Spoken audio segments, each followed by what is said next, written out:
Welcome back, everybody, to game number 3 in our matchup here between EA and GREE.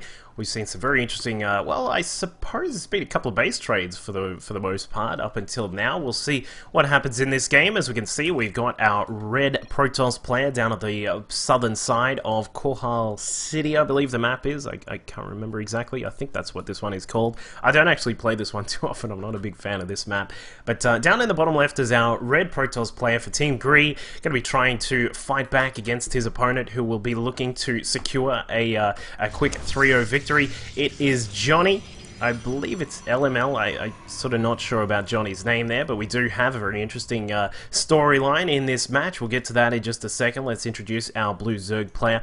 Over at the right-hand side of the map at the 3 o'clock position, we do have Plastic. I feel like I should be on Wheel of Fortune. I want to buy a Vow right now, but we'll go with Plastic because it's just easier to say. But he is going to be fighting here for Team EA, Electronic Arts, of course, in a situation where they're going to be quite happy. 2-0 at the moment, not too bad at all for them. They're going to be really just happy that they're in a spot where they can throw out perhaps some more interesting strategies at this point, or maybe we'll see Plastic just go for a straight-up standard play. So, of course, this map, actually, let's get to the storyline behind this. Johnny. He was actually a player for EA I think it was last season, or maybe the season before, but he actually left the EA offices and went downtown and said, alright, I'm joining up with GREE, and then helped out the GREE team in forming a team of their own for the After Hours Gaming League, so that's why we are seeing them here in season number 3. So it's going to be an interesting rivalry. It's like it's like your favorite player from your sports team is transferred over to the local town rivals or something like that, and we'll see if Johnny is able to secure a win or if he is unfortunately going to go down to his old comrades. Looks like we will have a standard quick expansion for both players. In fact, Johnny is going to go for a Nexus first here. Of course, this map, very simple to take that very quick expansion. It's effectively already in your base. It's a little bit like playing on one of the old 2v2 maps, Warzone, but as you can see, you should be able to relatively easily wall this off here. It looks like Plastic going to have a quick look through. Going to find out that Forge is a little bit later than it normally would be. He can also, of course, see that Nexus is there as well. So, you know, as we said, standard sort of stuff coming out from these players. So the map, of course, this one has some very interesting features, which we can see here from Johnny. Just going to point out and help us out with this rock tower here. 500 health, no armor or anything like that, but it is a structure that can be brought down. And what happens is when the rocks, when this first I guess phase of the rocks is destroyed, acts like a bit of an avalanche, dropping down destructible rocks on top of this third base position here, which means that your opponent is going to have a hard time taking that. So it's a nice balance between having a base that's like this, where it's just completely, of course, this third base being very close is also a lot harder to take because of the destructible debris there. But if you want to go to a little bit more of a secluded, a little bit of a further away spot, then you head down here to this one and you can take that straight away. So that's why Plastic has taken this one here. Of course, Johnny knows exactly what's going on, knows the spawning pool is done, of course, has seen that the second hatchery is up, not to mention that third one down there at the third base, and we'll see what the plans for both of these players are in a moment. It looks like, well, just sort of looking at some of the positions and the timings of some of this at the moment, doesn't look like we'll have anything too fancy right off, like straight off the bat or anything like that. You do see some players from the Protoss player base going in for sometimes they'll do very quick 3-gate mothership base plays where you'll push out with the mothership core, adding in her DPS, of course, the added bonus of recall and this kind of thing, and you can push across and try and see if you can get some really good damage done at the third base, recall back home, and then you know, be all safe and sound and back home in time for tea.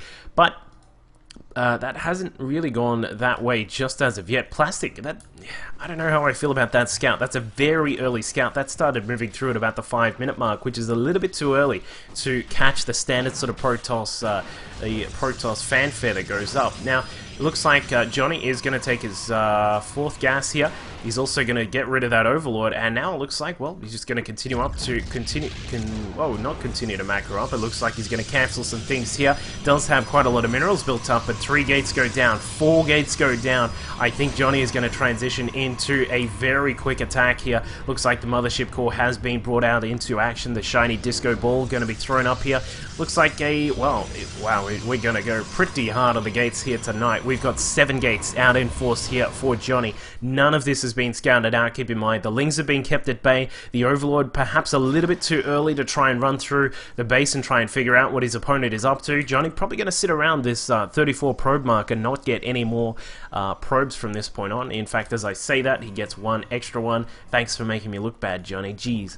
But Plastic, what does he know at the moment? He has no idea that all of those gates have gone up, so he is going to be in a little bit of a tough spot if this once this hits, unless he somehow, by miracle, finds out exactly what's going on. Looks like the lair is, well, around about a third of the way done. Of course, the Roach Warren is here as well. The unit count for Plastic at the moment is sitting at a very dismal 2 queens and 2 lings at the moment. So he's gonna have his work cut out for him very soon, because as we can see, the 7 gates are now in operation. Warp gate complete. It's getting started on those warp ins all the way from Aya. These guys are going to be having a very long trip on their hands, of course, as soon as they get here from Aya, they've got to walk all the way across here. There is an Overlord just idly sitting here in this sort of standard attack path that we will see Johnny come along, and it looks like there is going to be a pylon going down for the proxy as well, so he's really going to commit to this in just a second. Plastic, a little bit late with this secondary scout. He's going to walk through and then be like, oh, not much is going on here, apart from the massive gateway attack.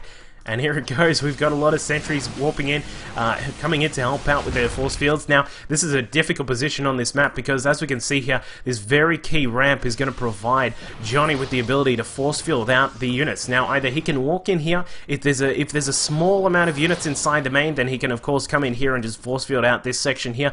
But it looks like he's going to stay on the outskirts and take down the third. A very good, a very wise choice there by Johnny, I think. It looks like the drone's trying to get by, not actually being too successful there. Of course, the Roaches and Lings now trapped inside the main, but no, there is a small portal they can walk through there. They will be able to come out here and try and get their defensive hats on, really trying to just power their way down and just downsize as much of this force as they can. But the issue is Johnny is sitting on those 7 gates. He can warp in all day, all long, and it looks like he's just going to go straight for a heavy Zealot composition here to deal with these Roaches. And those are some fantastic force fields. It might not seem like it because the Roaches were not kept inside, but they were kept from moving too far anywhere just due to the Zealots at the back.